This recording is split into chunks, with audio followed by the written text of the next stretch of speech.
Hello traders. আমরা ঘুম থেকে ওঠার পরে কি আমরা ট্রেডার্সরা মার্কেট অ্যানালাইসিস করি যে মার্কেটে যদি ফ্ল্যাট খুললে আমরা কোন লেভেল থেকে বাইং অপরচুনিটি বা সেলিং অপরচুনিটি পাবো, এবং কি গ্যাপ ডাউন ক্ষেত্রেও সেম।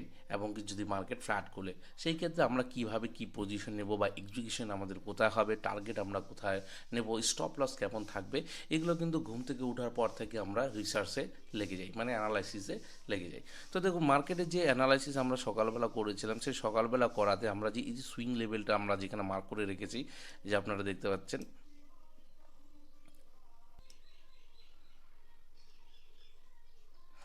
এই জায়গাটার কথা বলছি, এই জায়গা থেকে কিন্তু সেলিং এসেছিল। তো ভেবেছিলাম যে মার্কেট যে লেভেলে আজকে যে স্ট্রং ক্যান্ডেলটা আমরা দেখতে পাচ্ছি, এই যে স্ট্রং ক্যান্ডেলটা, ভেবেছি যে এইখান থেকে খোলার পর মার্কেট যদি একটু হালকা যদি পজ নেয়, পজ নেওয়ার পর যদি একে ব্রেকআউট দিয়ে দেয়, তাহলে আমরা কিন্তু সামনে একটা লম্বা এই টার্গেটটা অবধি আমরা ওয়েট করে নিতে পারি।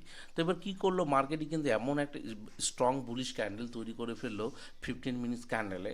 তো তাতেই কিন্তু একটা সন্দেহজনক একটা পরিস্থিতি এসেই যায়। তার কারণ হচ্ছে মার্কেটে দেখুন, যে আমরা পজিশন নেওয়ার জন্য, বাইং অপরচুনিটি নেওয়ার জন্য আমরা অপরচুনিটি খুঁজেছিলাম, তো সকাল থেকে গত প্রিভিয়াস সেশনে যে শুক্রবারের সেশনটা ছিল, সেই সেশনে কিন্তু মার্কেট এখান থেকে আর আজকে যে গ্যাপ একটু হালকা ফ্ল্যাট খোলার পরই মার্কেট যত বড় ক্যান্ডেল দিয়েছে, অলরেডি কিন্তু বায়াররা সেরকম পরিমাণে প্রফিট বুক করছে। তো বর্তমান যে রেড ক্যান্ডেল দুটো উঠছে, সেটা কিন্তু অ্যাকচুয়ালি প্রফিট বুকিং চলছে। তো মার্কেট কিন্তু এই ক্যান্ডেল দেখলে বোঝা যায় যে একটা স্ট্রং বুলিশ মোমেন্টামের মধ্যে রয়েছে। তো আমরা এবার নেক্সটে যে অপরচুনিটি খুঁজবো, কীরকম হলে আজকে আমরা মার্কেট করব, আদারওয়াইজ করবোই না আমরা মার্কেট, তার সিনারিও আমরা একটু বোঝার চেষ্টা করি।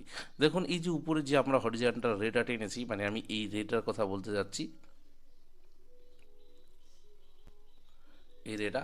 তো এই যে রেটা আমরা টেনেছি, এই রেটা থেকে দেখুন অনেক নিচেই মার্কেট বর্তমান রয়েছে। তো মার্কেট যদি ধরুন এই যে রেটে রয়েছে, যেহেতু সেলিং জোন, মার্কেট যদি এরকম বিহেভ করে, যেমন আমি আজকে সেলিং সাইডে কোনো ইন্টারেস্ট আমার নেই, তার রিজন হচ্ছে আমি যেভাবে অ্যানালাইসিস ঘুম থেকে ওঠার পর করেছি, তো সেই অনুযায়ী যদি মার্কেট বিহেভ করে, তাহলে কিন্তু আমি অ্যাকচুয়াল বাইং অপরচুনিটি যেতে চেয়েছি। তো মার্কেট কিন্তু এখনও ফল করছে, মানে প্রফিট বুকিং চলছে।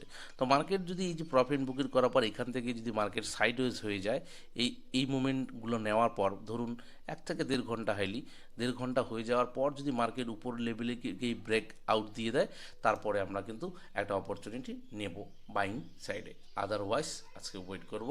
আর আমার মনে হয়, কারণ যে সেলিং সাইড রয়েছে, সেলিং সাইডে কিন্তু অনেক বাধা রয়েছে, বর্তমান বাইং সাইডে ওই একটাই মাত্র রেজিস্ট্যান্স, একে ব্রেকআউট দেওয়ার পর মার্কেটের ভালো ধরনের অপরচুনিটি নিয়ে নিতে পারে, মানে আমরা যাকে বলা হয় বড় পয়েন্ট ক্যাপচার করতে পারি।